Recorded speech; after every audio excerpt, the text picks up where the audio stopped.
Hi, everyone, and thank you for attending this presentation. My name is Alex Schwartzman, and I am a translator, writer, editor, and anthologist.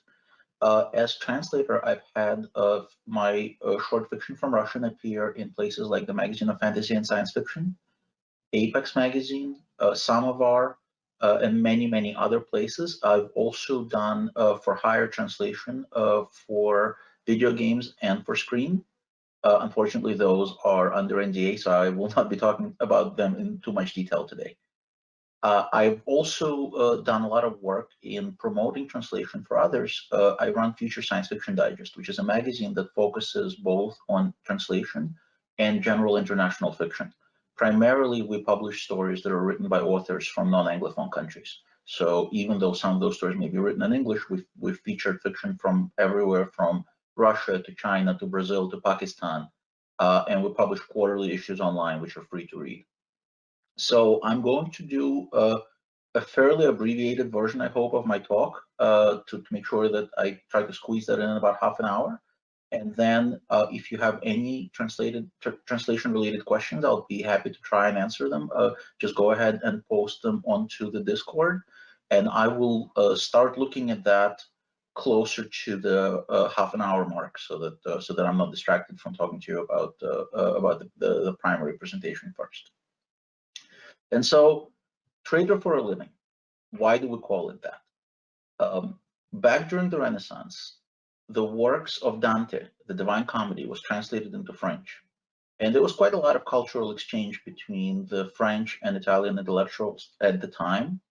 However, the Italians were not cool with the quality of the translation. They felt that Dante's beautiful language did not make it into such a beautiful French version of it. And so they coined the phrase traditore, traditore. To translate is to betray. The idea behind the phrase was that the French translators have betrayed Dante because they just did not do justice to his work. But over time, the idea gained a lot more of a meaning in the translator circles, because the philosophy of translation and literary translation especially has become a balance between betraying the author and betraying the reader. It's impossible not to betray one of them. And as translator, every paragraph and every page that you work on, you have to make multiple decisions and you have to betray one of those two parties. So what exactly does that mean? First of all, I'm talking specifically about literary translation here. There is academic translation in which things are a lot more clear cut, in that in academic translation, you are supposed to be as loyal to the text as possible. If that means lots of footnotes, if that means lots of explanations, if that means fairly illegible text, so be it. It's a work of academic significance, and it's really important to maintain, to kind of correlate it exactly as the author would have written it in the source language. With literary tradition, we don't necessarily do that. We try to err on the side of the reader as much as possible, in that we want the story to be fun to read first, and then kind of remain loyal to the author second, which is where the betrayal part comes in. So what is it that we have to betray? In translation, a lot of problems stem from something called lacuna. Lacuna means lexical gap. It comes from Latin, and in Latin, the word literally means ditch or a hole. And lexical gap is an absence of a word or a phrase in a target language that exists in the original language. And there are many, many examples of this, and lots of ways for us to deal with it as translators. One of the more common ways to deal with a difficult word that's unique to the source language is to turn it into something called realia. Realia is a word or an expression that's culture specific, and we basically just adopt it into the language. Every language steals a ton of material from other languages, be it English, Russian, anything. There's lots and lots of sort of cross-pollination between different languages.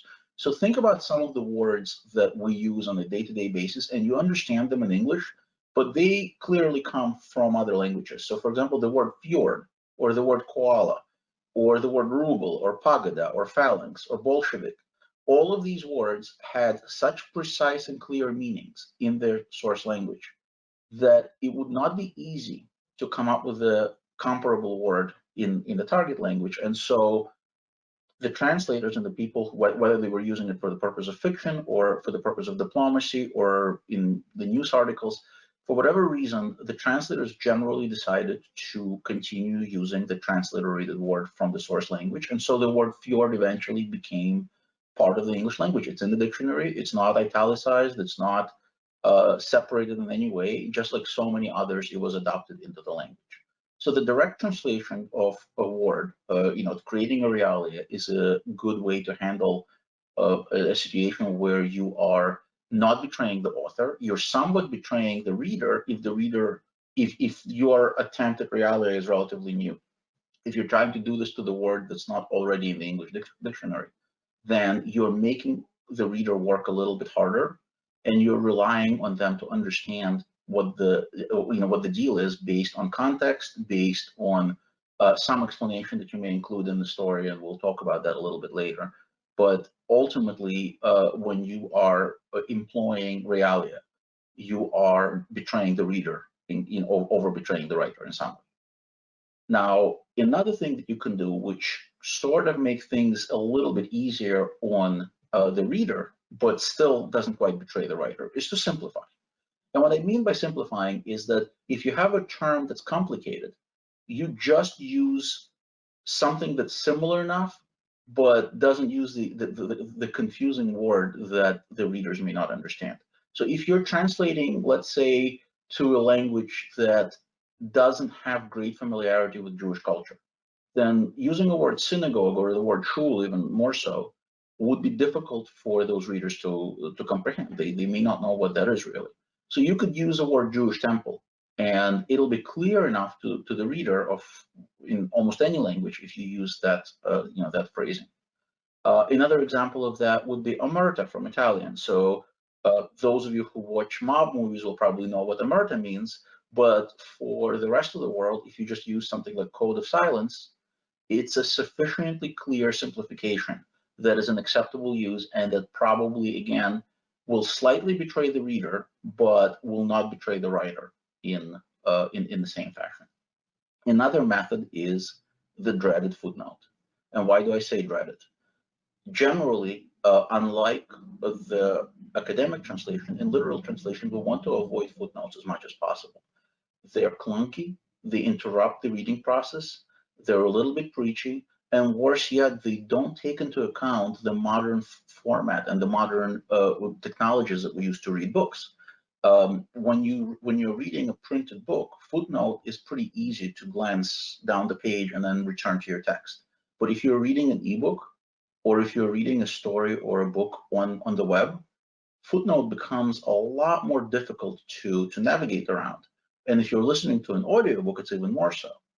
So using footnotes, it's an easy way for a translator. It's an easy cop-out way for a translator, and occasionally it is unavoidable. Sometimes you do have to use that, but it is something that we like to avoid as much as possible. So again, it is a way to betray the reader in favor of the author because you're inconveniencing the reader, but you are able to use a phrase or some kind of a cultural reference that the author had intended and explain it outside of the actual text.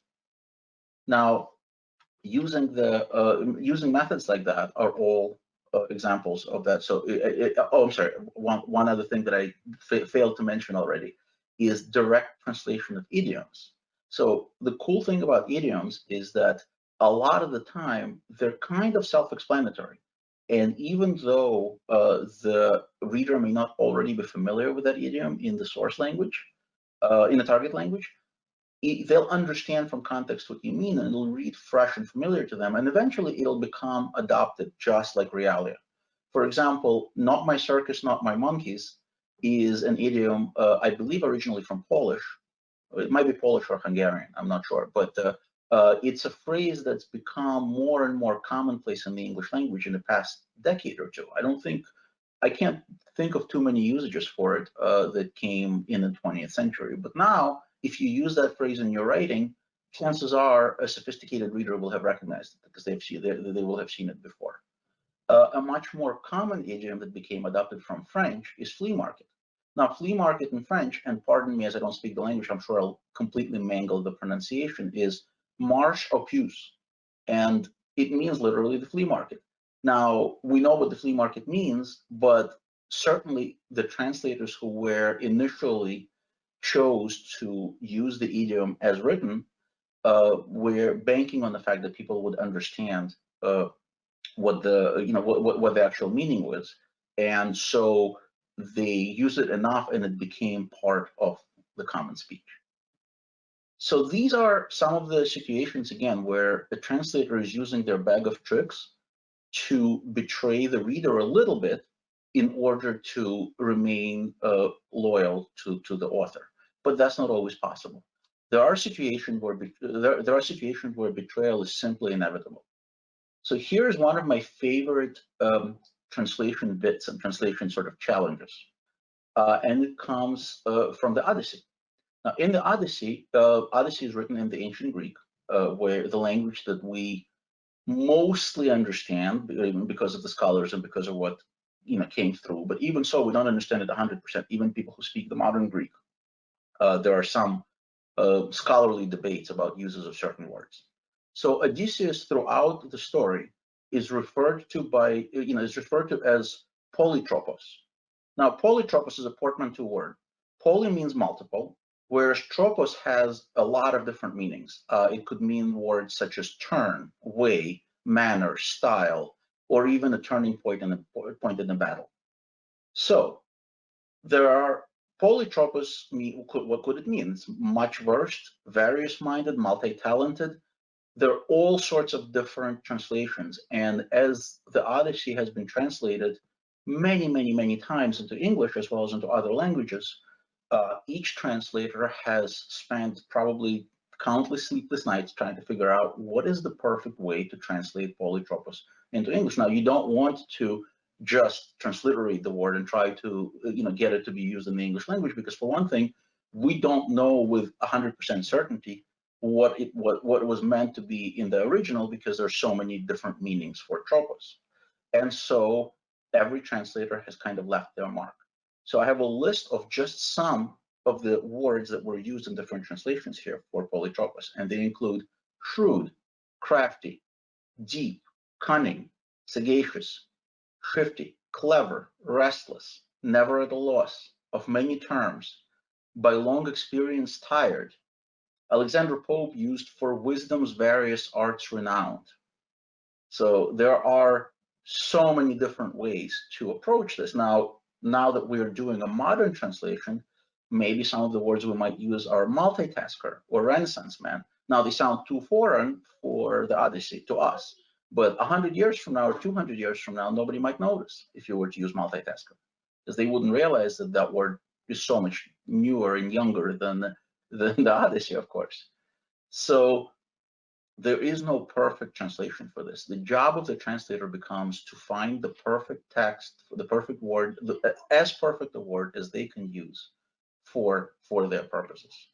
So there are many different examples of this that come from different languages. Now, in each way, you are sort of kind of betraying the author, because no translation for such a word is perfect. Some of these situations are not purely linguistic, but also cultural. So in Russian, there exists a term which is partly a pun called Khrushchev. Khrushchev refers to a slew of construction projects that took place after World War II across Russia. And these are buildings that were put up, and they were built by the order of Nikolai Khrushchev after Stalin's death. Now, those buildings are ugly, they're utilitarian, and they're virtually identical to each other. Well, whatever part of Russia you go to, you can find those buildings and they'll pretty much look the same. So how do you translate something with that much meaning inherent in a single word? Now, the word itself is a combination, it's a portmanteau of Khrushchev, the name, and the word Trushoby, which means slums. But the pun did not really mean to imply that the buildings are slums. They're not. They're just sort of utilitarian and basic and not especially pretty. But they're not projects, because there isn't that sort of negative connotation. People who live in them are not necessarily disadvantaged, they're poor, and they're certainly not slums. But the ward itself is complicated, and depending on the situation where it occurs, as a translator, you have to figure out how much fidelity do you want to give to the author for using that word. So if you're talking about the situation where the entire plot of a story or a chapter revolves around this concept, you would probably go to great lengths to explain it. You would either find a way to explain it within the text by maybe even adding a paragraph that wasn't originally there, which is a kind of stunt translating, and you could argue whether or not that's acceptable. Often it's best to do that if you can actually communicate with the author and get their permission. But if you are simply writing and there's a scene where it's mentioned offhanded, characters chasing another character, where did he go? Oh, he went to the Trishobe over there. You would probably not be as inclined to explain this complicated cultural concept, and you would just use apartment buildings or projects or slums or almost anything that is suitable to the story that you're translating. So the level of betrayal here is also based on how important the concept, the difficult concept for you to work with as a translator to the story. So as what determines what method the translator should use in any given instance, besides the complication? And there are a lot of different answers to that. A translator in many ways is a co-author for the translation. This is something that is not as commonly recognized, I feel, in the English language. Often, um, readers and even editors kind of feel like translation is a technical task, but it's not. A lot of it is, you're not coming up with a plot of the book, but the language, the pacing, the flow of the phrasing is all yours as a translator. And so you are essentially a writer. You're a writer who is creating a brand new work of art, brand new work of fiction that is based on the original work. So as such, I feel that in a translation, you can sometimes take more liberties than you would in a more technical translation or in an academic translation. You have to remain as loyal as possible to the reader, and sometimes to the detriment of the author. Now, when you are doing that, one of the jobs that you have to do is you have to smooth out the text. So a lot of the times as a translator, you are translating sort of sentence by sentence. You will have read the text originally, and then you will start going line by line, sentence by sentence, and translating it. And what you end up doing is you end up falling into the trap of using the sentence structure and the phrasing and the pacing that does not read natural to the English language. And it's very, very difficult to actually ditch that. A lot of the time, if you read a book in translation and it reads just a little bit awkwardly to you, it's not because the translator is not a native speaker or is not a competent writer. It's because they are working with the original text, and even after several rounds of edits and smoothing things over, you end up with some of that original text remains. So you get a little bit of that exoticism, whether it's intended or not. So one of the techniques that is often used for smoothing out translated text is you put away the translation for a week or however long it takes you to sort of forget the exact phrasing of the original, and then you reread it, and you just reread it purely for the flow of the language. You're not really worried about sentence structure. Now, you don't change the meaning, you don't change the plot, but you may rearrange the sentences, you may rearrange the paragraphs, you may do all sorts of things in order to address to address the text. Now, one of the things that you might even do is you might actually change the formatting. So when Ken Liu was translated the three-body problem, there were very large chunks of it which were told by a narrator, avoiding the actual dialogue the way that it would be written in a normal book that an English-speaking reader expects to see in a novel. So instead of having dialogue followed by a dialogue tag, another line of dialogue followed by a dialogue tag, the text basically had these giant paragraph chunks which would read, this person said this, and the other person responded with this. And then this person said this again, and the other person responded with this again. Now, that text could be translated. I mean, it's not a very difficult problem technically to translate it as it was, but it would significantly detract from the pleasure of reading the book for all of you as you were reading it in translation. And so Kant's decision was to ask the author's permission and to restructure those into the traditional form of dialogue that you would expect with quotation marks and everything.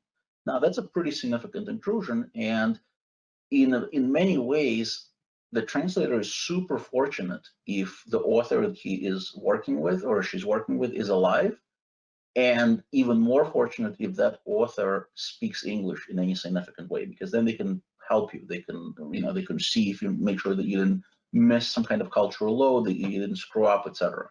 So whenever possible, and especially these days, may not have been quite that way in the past. In the past, the translator would just sort of have a lot more freedom and control over what they're doing. But these days, the line of thinking is that you should really work with the author whenever possible. And thanks to the internet, thanks to the easier communication and more people speaking at least a little bit of English, because it is sort of the language of the internet, that has become easier, and decisions like that are taken from our hands, and we can just sort of say, well, I checked with the author and the author said it was okay. So that's a big that's a big plus. And when I say that you can make a mistake when it comes to cultural load, those are really easy to do. Even the most competent of translators can make a pretty significant mistake. We can misgender characters. We can completely miss some cultural reference that refers to a TV show or something that we've never seen, because even though we speak the language, we may not be familiar with that culture. So imagine that you're a translator who's working on an English translator on a translation of an English into another language, and the author mentions somebody somebody running he mentioned something being like something out of a Roadrunner cartoon. Now you have to be familiar with what the Roadrunner cartoon is and what the sort of basic attributes of the Roadrunner are. Like what do we know about this character, or Bugs Bunny, or Tom and Jerry, or anything like that? So at that point, the translator needs to understand it, and then they need to decide whether their readers will understand it as well. In the particular culture that it's being translated to, for example, if I were to be translating work from English into Russian instead of the other way around, I could very easily get away with a Tom and Jerry reference, because Tom and Jerry was actually a fairly popular cartoon back in the late era of the Soviet Union, early era of the Russian Republic, and so most people who would be reading the text will probably have seen it and will understand the reference, but they may not have seen Roadrunner. And so to use that, I would probably think of a Russian cartoon that has a similar theme and similar characters, and replace it with those characters for the purpose of the translation. Another easy thing for a translator who is not a native speaker to miss is intent of the phrase, because sometimes the wording itself is not enough. I'll give you an example, and this is something I didn't actually make up. This is something I encountered on the forum where Russian translators were talking about English text, and they were making fun of this particular phrase. They were talking about how, without any context whatsoever, the phrase "I'm going to make you mine" is not so much a Valentine's Day thing as an implied threat to force you to go mine coal in a shaft somewhere. Now, if you think about it, without any context whatsoever, and somebody who learned English as a second language could make that mistake, but somebody who speaks English as their first language, or who is sufficiently fluent, would probably never even consider that meaning for this phrase until I just told you. So there's lots and lots of opportunity to make a potential mistake, and that's part of the reason usually the people who translate into a certain language are native speakers of that language, or are very, very fluent in that language. While I'm a native Russian speaker, I actually only translate Russian into English, because my English at this point is better than my Russian. I never attempted to translate from English into Russian, although I'm able to work with my translators when my own fiction is being translated into Russian, and I'm able to occasionally catch them in a mistake or make a useful suggestion, but they do all the heavy lifting. So another thing that the translator might be willing or able to do is to correct mistakes in the original text. Um, Editing is sometimes not as rigorous in other languages, especially for short fiction, but even for the long form. So often you can catch things like a character's eyes or hair changing color in between chapters. You can catch things like, where a, a storyline is set in English or in a country or a language that's foreign to the author, and they make a mistake.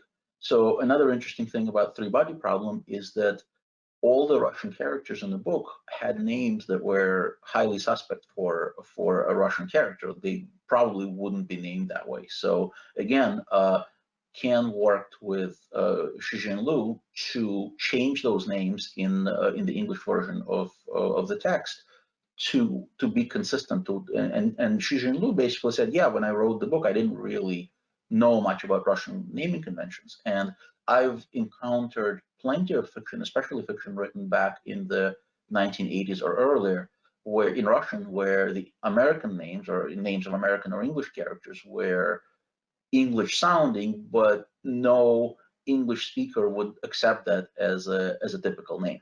So those kind of things, a translator can actually go and fix and help create a viable substitution.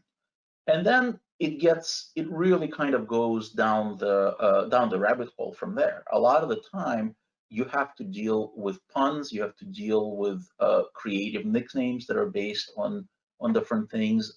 So one of my favorite works that I've had to translate was an urban fantasy short story by K.A. Terina called Без названия. So in Russian, без названия, if you spell it correctly, it means untitled. And if you change just one letter, if you change the Z in BS from Z to the S, it becomes demon of a name. So you got a pun title for a story where the pun is actually mentioned in the story itself, so you can't completely get rid of it and come up with an entirely different title for it. So I had quite a bit of a struggle figuring out what exactly I could do with that title, and especially since again there was a scene where the title was kind of referenced directly. So after much deliberation, I ended up changing it to untilted, and so it's a misspelling of the word untitled. I did have to get rid of the demon reference, but the demon reference was never very important. It was just the fact that something that got shook up in the translation that mattered, and so tilting something worked just as well for this purpose. So again, on a certain level, I have betrayed Katerina in that I changed her title and I removed a specific reference that she intended, but I did so by not betraying the reader and giving them a pun that works in the target language instead. So there's all sorts of ways in which these kind of things are solved. So we're approaching the half an hour mark, and at this point, I'm just going to glance at the Discord window there on a separate screen for me, and see if you have specific questions. Because if not, I'm going to move on to the business of translation. But I want to see if there's anything that you guys are asking, and if you have specific questions, shoot them at me again, because there's like quite a bit of text there, and I want to make sure I don't miss you. So let's see.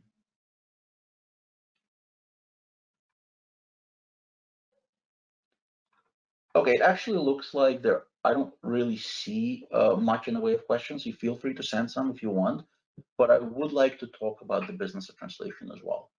So we see a lot of folks lamenting about the lack of good translations. There's so much great material being published all over the world, and even today, where things have gotten significantly better over the recent years, which I'll explain right now, even today we're seeing nothing but the tip of the iceberg on that. And part of the reason for that is a budgetary concern. So translation is not cheap. Professional translators typically will charge anywhere between 10 to 15 cents a word for literary translation. Now, For a novel, that will amount to more money than a first-time novelist will get paid as an advance against royalties on their novel from most publishers. So, in order for a publisher to take a chance on a foreign novel, they essentially have to double their initial budget for the acquisition of the book. And no matter how popular or famous the author is originally in their own language, in their own country, they're just as unknown as any other new author here, with notable exception, of course, being things like where there's a popular movie or a game or a TV show, like with Sapkowski and The Witcher. The Witcher was popularized by the video game, which the author kind of hates a lot, actually, but that made it a lot more feasible to spend the money and to translate the books and the short stories, and they did a really good job with those translations, as a matter of fact. So for the purpose of budget, unfortunately, so many of the books, unless they become huge runaway bestsellers internationally, we're less likely to see those translations because its publishers are operating on tight budgets, and a lot of books failed, both published originally in English and not, and so they're not willing to take the risk. Now, with short fiction, things have gotten considerably better, and part of the reason is that for many decades already, short fiction has been the game of people who do it for the love. Most people involved in the industry are not in it to make money, because there's no money to be made. They're activist publishers, they're activist translators, and they're activist writers. And nobody gets paid a lot. And so because of that, translators who are excited about short fiction that they're reading in their original languages are a lot more likely to do the translation either for free or simply by splitting any kind of proceeds, however little it may be, with the author. And there's been a couple of people that are largely responsible for the renaissance of short translated fiction that we've been experiencing since the early 2010s at best. And those people are Neil Clark of Clark's World and Ken Liu. And Neil has been sort of on this early crusade to publish a lot more international fiction, and he's done a tremendous job by seeking out writers, seeking out translators, and ultimately and eventually teaming up with organizations in other countries, in China and Korea, a couple of other places where he has people there that will actively work to find great fiction and to funnel it over to Clark's World.